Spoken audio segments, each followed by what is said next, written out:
کوک صبح شده، فردای دیروز شده. باز صبح رفت. ساکت رندگی. غذای خوشمزه میخوای؟ هم فقط بلدن بخوره. مامان. بله. داداش چرا رفته اون بالا؟ این عمو باباتان مفخور نمتان. من خوابم میاد. من گشنه میرم غذا میخوام. خسته شدم دیگه.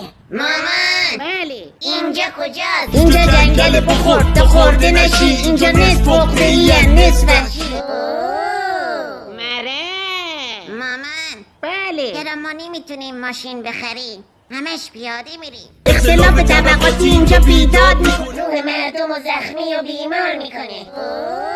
ساکت رندگی. مامان. بله. پس من چیکار کنم؟ برو جلو هنوز راه پاس من. با همه غمایی که داری باز تو بخند. نداریم یه تنم خال کوبیدن. نمیخوام زندگی بشه داستان من. برو جلو هنوز راه پاس من. با همه غمایی که داری باز تو بخند.